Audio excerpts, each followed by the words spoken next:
We're not recording. Yes. All right. Welcome back to the Modern Revolution. My name is Pete Deely, and the divine smiles on me every week and brings me somebody to talk to that I wouldn't otherwise get to talk to in the world. This week is no different. Uh, May I introduce you to Brady Foulk. Brady, thank you for spending time with me. Thank you for having me. And I want everyone listening, we're going to talk a little bit about dog training. So if you have a dog, you're in the right place. But if you don't have a dog, we're going to talk about leadership, jujitsu, kind of how it all ties in together. So I'm glad to have you here and be here. Excellent. Thank you so much. Well, I who knows where our conversation was goes. Before we hit record, we were already off to the races on 1,000 different subjects. So I know I'm going to be very interested in today's conversation. Yeah. I'm sure the people listening will as well. Brady, look, we like to start with an idea of you're spending a lot of energy out there in the world to make things happen, and I'm curious, like, what problem in the world are you trying to solve? I'll tell you a story. Okay. And this story was kind of like a catalyst in my dog training journey because I was with a roommate. And at the moment, I was using a lot of bribes to get my dog to do whatever I wanted. I would have the best toys, the best food, the best treats. And he had a little bit of a different view on dog training, but I didn't know this, right? It took my neighbors letting me know that there's something like off happening at our apartment. And fast forward, I had to call the police, and the police showed up. My shirt was ripped, and I put some of these jujitsu skills to use Hmm. because I caught my roommate punching and kicking my dog to Oh my get him to gosh. do what he wanted, right? It was terrible. And it lit me up. It lit a fire inside of me. It was I can remember it very vividly. And I like went inside and he just went back to doing the dishes. Like after he did that, he left my dog out on the patio, went to do the dishes, and like I grabbed him, I threw him to the ground, and we like started wrestling. And Hmm. it was a terrible moment, especially for my dog Bumblebee, right? I can't even imagine how long it was going through, and I felt terrible for not being more aware of it. It's like I trusted this guy, and but it taught me a lesson. And the lesson I learned is being a leader means more than just getting results. Hmm.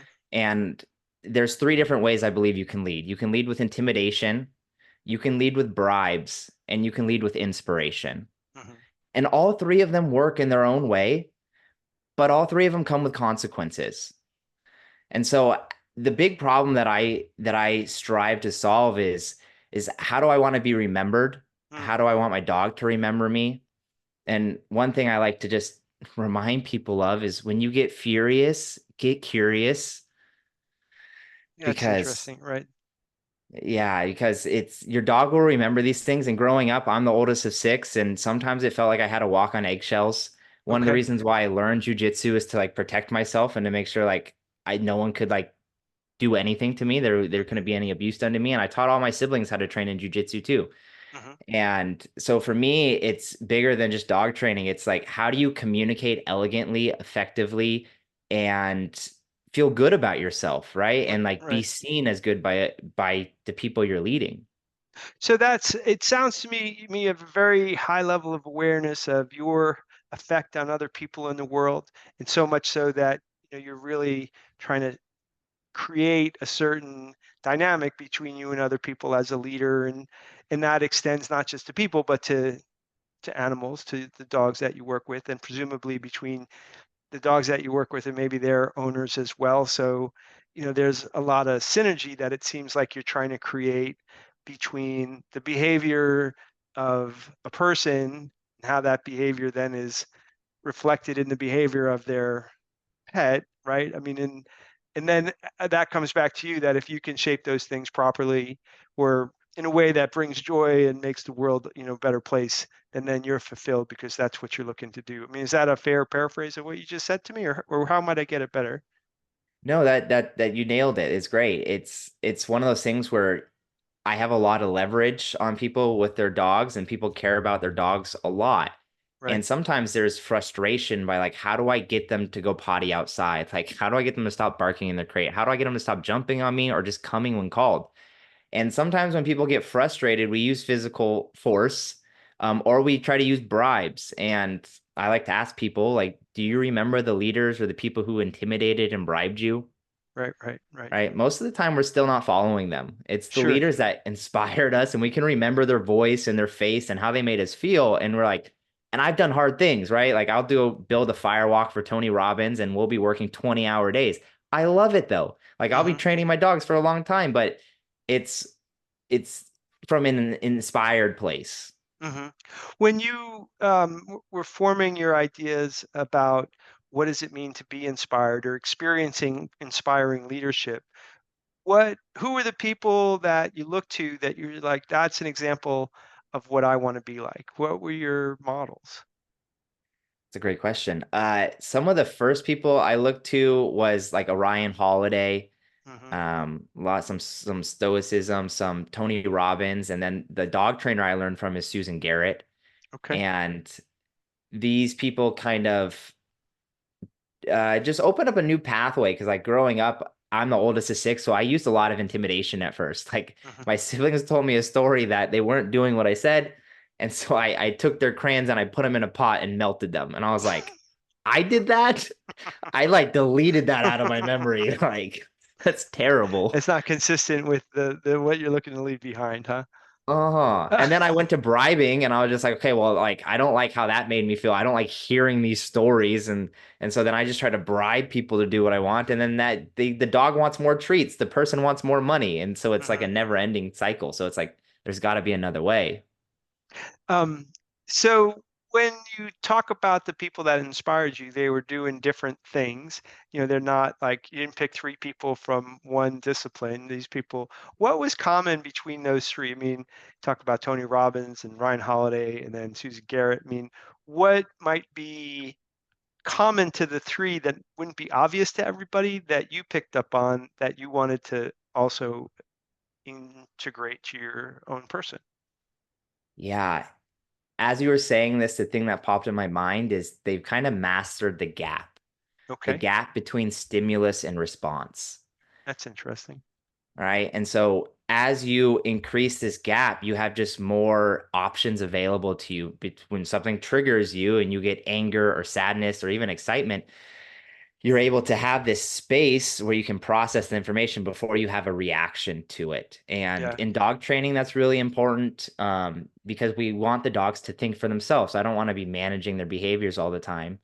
And as well as for myself, I want to be able to lead myself in whatever situations come. And sometimes, like, life isn't fair. Like, well, that's what I grew up believing. Life isn't fair. I've learned that life isn't always fair, Hmm. right? People aren't always loving and kind. Pain is a part of life, but suffering is a choice.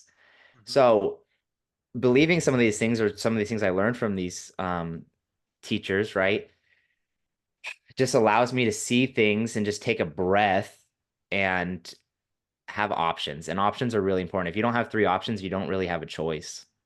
Yeah. So the gap between stimulus and response is where the choice is made, is kind of what you're saying. Like if there's no gap, it's just stimulus response, nothing, there's no executive function of your brain stepping in saying, we don't have to react the same way we did last time. We can have a different reaction. Um, when you were forming your sense of who you wanted to be, who you wanted to be like, all of that, when do dogs come into the picture of like, I'm going to take my skills and effort and passion and apply them to the field of training dogs? Yeah, so I grew up with dogs and they were pretty much wild animals. They would run away a lot. They wouldn't poop or pee in the house for the most part, but they would run away. They would get in the trash cans and it was just chaos. And we gave up a lot of dogs. We would rehome them, send them to farms, right? All of these things. And when I was how old was I? I was 22 years old. I got my first dog. And I made a deal with myself that I would never give him up. Like I would do whatever it takes to like get this guy to a good place and learn what I have to learn. And I was working normal jobs. Like I worked at In-N-Out, Amazon, Tiffany and Co, Apple, and I was working at a finance company in 2019.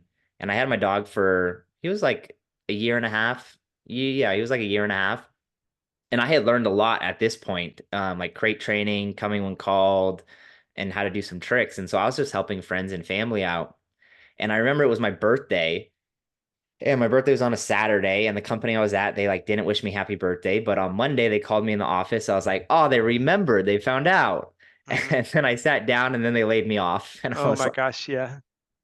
I was like, okay, well, this is interesting. So as I was like going through that, I was like, well, when would now be a good time to start like asking people if they would want to pay me for dog training? And I was just charging like 20, $25 and just getting referrals naturally. Hmm. And that's kind of how it all started. And then COVID hit, and like I started switching to Zoom lessons. That was a whole lesson. And since Yeah, then, it's just been like, well, this is a lot of fun. Like I really enjoy having this freedom. I like teaching people. It's a way to communicate to people like who have kids. A lot of my clients have kids, and it's like a lot of these principles apply to having kids. yeah. What is the principle that seems the most obvious to you that people shouldn't need to be taught this principle that you end up teaching? The one that's most important, and everyone's doing it all day, every day, unconsciously, sometimes consciously. Pattern recognition. Okay. Pattern recognition. And it's seeing what's happening and realizing like there's a trigger, there's a behavior, and then there's a consequence. After pattern recognition, it's pattern utilization. So my dog wanted curiosity. She loves sticks, and sticks aren't the best thing for your dogs to play with, but I recognize the pattern. She Hmm. likes sticks. And with that, I was like, how can I utilize this? And I was like, well, when would now be a good time to teach her to bring me the stick, just to like teach her to retrieve, right? Right. And so I taught her how to bring me the stick, and then I take it and throw it away, and I give her a treat. And so Right. now she just brings me sticks, and I give her a treat, and I throw away the sticks, right? So she's collecting sticks for you. She's like, he loves sticks. This guy's he's a stick fanatic. Exactly. And then last one on that. So there's pattern recognition, Right? pattern utilization, and then pattern creation. Okay. Right. So making your own pattern. So like when you knock on the door, like I train the dogs to run to their crate, which is Hmm. the opposite of what their normal pattern was, is like to run and jump on people. Right.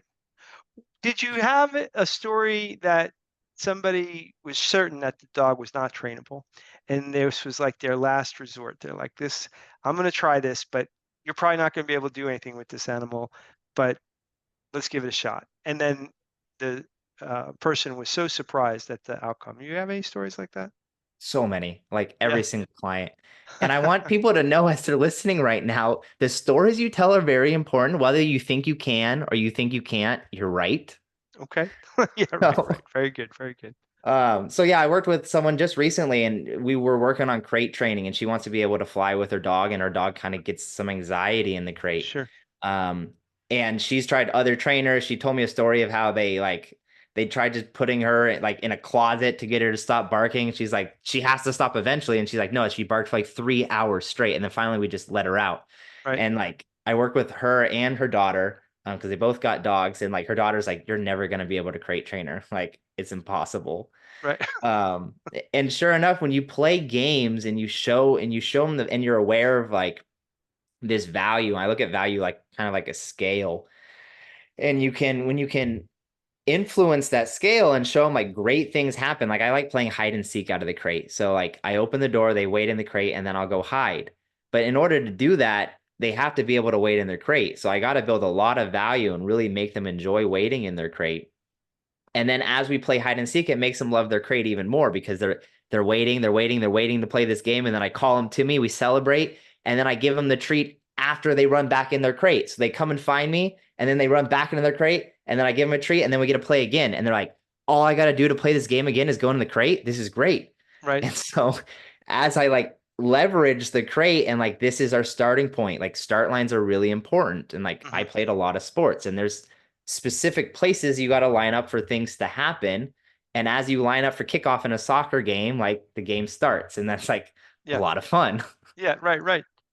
That So yeah, that's yeah. Go ahead. no, they just drove to Canada to spend a couple of months up there, and they had their dogs in their crates as they were driving up, and they're like, they didn't bark at all. We took them out to go pee, and they like jumped back in their crate happily. Like we Yeah. never thought we'd see the day.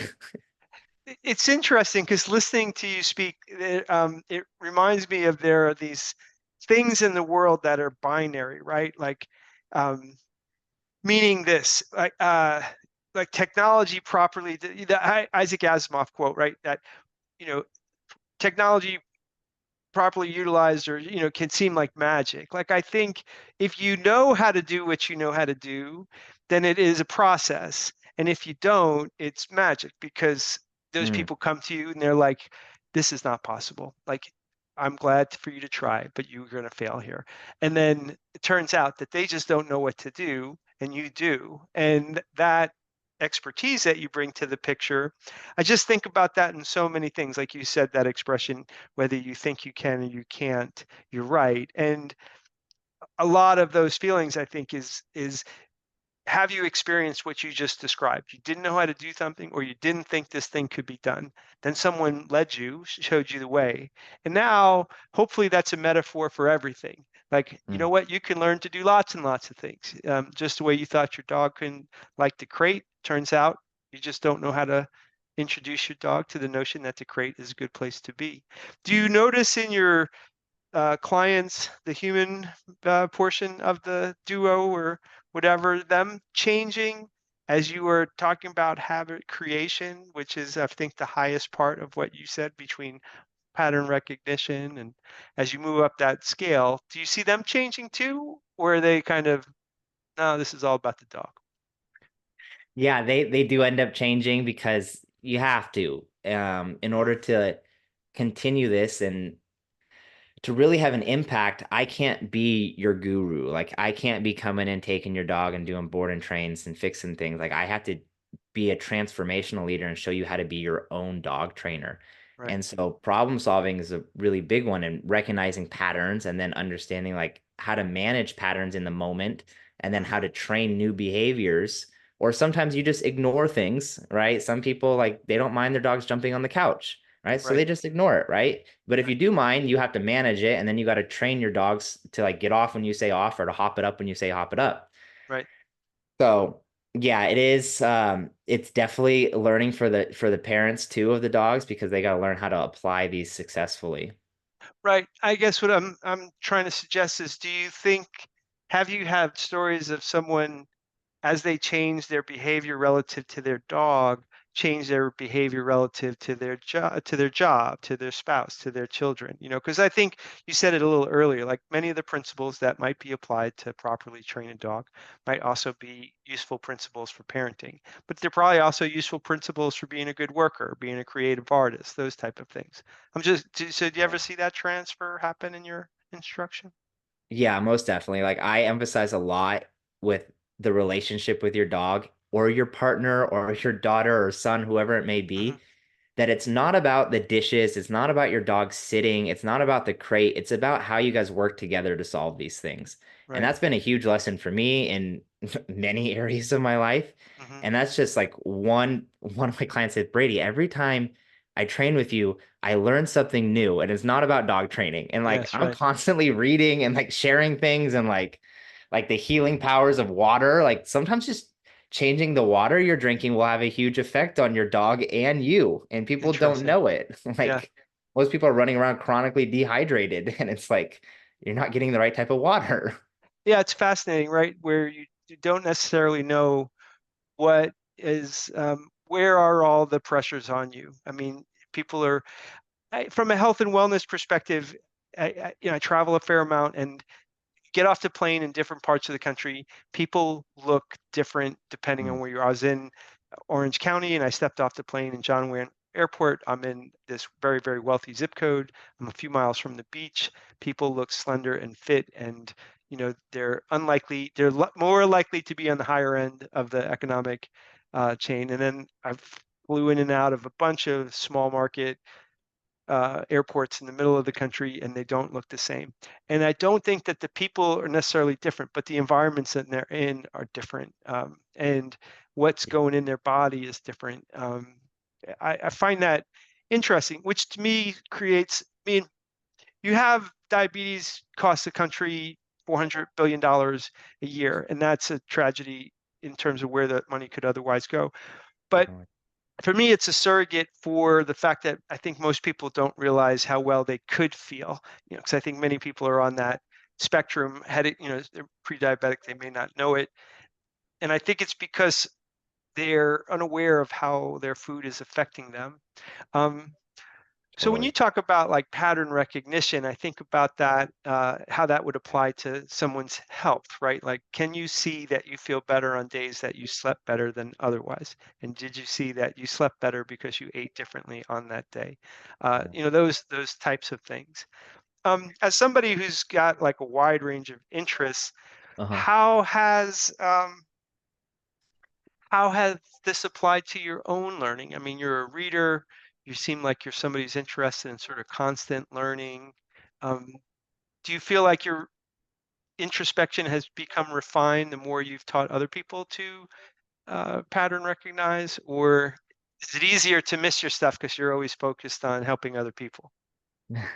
Yeah, that's a great question. It definitely has helped me be more aware of my patterns because as you teach things, you like have to examine yourself and be like, why isn't my client getting the result? And it's like, oh, I mistaught this or like I did this in the wrong sequence in a sense. Yeah, And then also it's just taught me that like hard life or hard choices, easy life, easy yeah, choices, hard life. All right. So I do a lot of cold plunges, like I run, I do jujitsu. Like it's not fun getting tapped out, right? It's right, not right, fun like someone choking you. But why do I go back? Because I've trained myself that this is like a great decision. And then right, also being intelligent, I go and I go get some of my favorite food after class. Like right. I'll go get a burrito. I don't get a burrito before class because I've thrown Yeah, up. yeah, right. Very painful throwing up during class. But I'll go get one after class. And in my brain, I leak up like, oh, I do the hard thing, I get good things. And Right. I want everyone to know, like, if you do the hard things, you will be rewarded. Yeah. Yeah, that's so. I mean, there's that famous book that is well loved out there right now, Atomic Habits, and that Oh, yeah. that notion of habit stacking. Hmm. You want to get good at jujitsu, but you have anxiety about it. Well, you can habit stack the burrito reward on top of the discomfort of not knowing how Oh, to execute your techniques properly and so on. it's so That's true. I've got friends to start, and the anxiety, like, they'll like text me and they're like, I got something to do before. I was like, no, you don't. We've been talking about this. Like, we like, what's your favorite food? And then yeah, they'll tell me like, we're going to get that yeah. after, okay? Like, just, you're gonna be safe. You're gonna be fine. I promise. Oh yeah. And then they always come out. They're like, they just love it so much because there's very few places you get to express yourself like that in a safe place. And I agree. it's like magic getting like these black belts you're talking about, not like seeing all these things. Black belts, there's so many gaps, and the magic in the gaps, in the transitions. And Yeah, you'll just wind up in a position, you'll be like, how did I end up like this? Like, right. this is not what I wanted.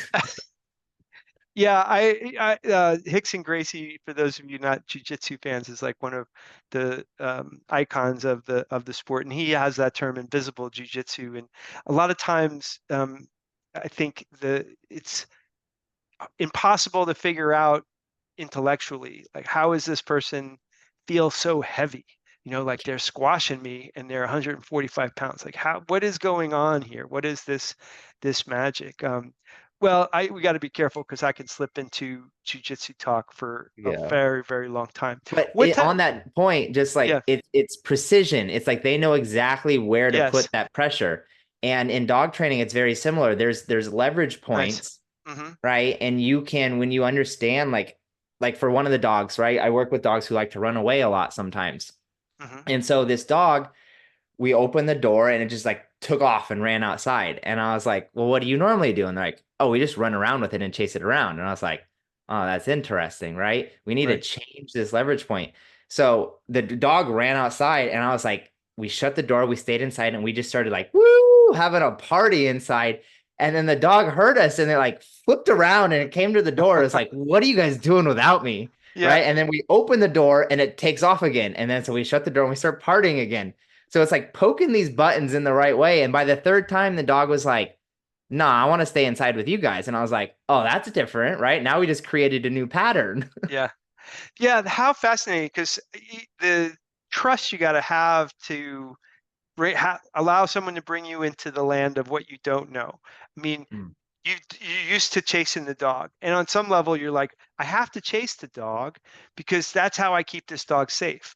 So I'm doing this you may think you know what you're doing, but I got to keep my dog safe. And then for someone to break that habit of themselves as a way to break a habit in someone else, this creature, is a real testament to the trust that that person's putting in you at the moment. Because we have our patterns because we think that they're the things serving us. And to be able to step outside of the paradigm that we're operating out of is a super, super hard thing to do.